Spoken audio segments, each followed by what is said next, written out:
Hello everyone, আজকে দিনটা ছিল শনিবার। দুজনে মিলে বেরিয়ে পড়েছি শ্যামসুন্দরী মায়ের দর্শনের জন্য। তোমরা সকলেই জানো শ্যামসুন্দরী মন্দির হচ্ছে কলকাতার জীবন্ত কালী হিসেবে বলা হয়। তো সেখানেই আজকে আমরা যাব। তো আমরা বেরিয়ে পড়লাম। মন্দির খোলে 4টের সময়, তো সেই টার্গেট করেই আমরা দুজনে মিলে বেরিয়ে পড়েছি। আর এসে দেখলাম এখানে অনেক লম্বা লাইন। এখনও মন্দির খোলেনি, বাট লাইনটা অনেক বড়, মানে রাস্তা ক্রস করে অনেকটা দূর চলে গেছে। তো যাই হোক, আমরা লাইনে দাঁড়িয়ে পড়লাম। দেখতে দেখতে বিকেল থেকে সন্ধেও হয়ে গেল। আমরা প্রায় 1.5 ঘন্টা মতো এখনও লাইনে দাঁড়িয়ে আছি। তো তোমরা দেখতেই পাচ্ছ মারাত্মক ভিড় রয়েছে আজকে। আর যেহেতু শনিবার, তো ভিড়টা একটু বেশি।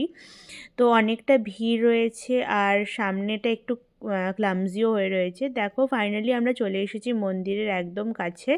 তো ওখানে নাম লেখানো হয়, অ্যান্ড তারপরে আমরা চলে এসেছি মায়ের দর্শনে। তো ভালোভাবে দর্শন হয়েছে, সুন্দরভাবে আমরা পুজো দিয়েছি। তো বেশ ভালোই লাগলো। অনেক ভিডিও দেখেছিলাম, অনেক রিলস দেখেছিলাম এই মন্দিরের ব্যাপারে, আর ফাইনালি এখানে এসে বেশ ভালোই লাগলো। তোমাদের জন্য আরেকবার আমি দেখিয়ে দিচ্ছি, দেখে নাও তোমরাও। তো ফাইনালি ভিড় ঠেলে পুজো টুজো দিয়ে আমরা এখন বেরিয়ে পড়বো।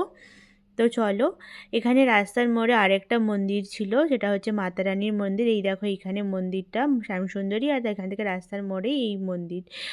আর এখানেও অ্যাকচুয়ালি পুজো হচ্ছিল সন্ধেবেলা। তো মন্দির থেকে বেরিয়ে কিছু খাওয়া দাওয়া করে আমরা আবার বাড়ি যাওয়ার জন্য রওনা দিলাম। তো তোমরা জানিও তোমাদের কেমন লাগলো শ্যামসুন্দরী দর্শন করে। আর ভিডিওটা ভালো লাগলে please do like, comment, share.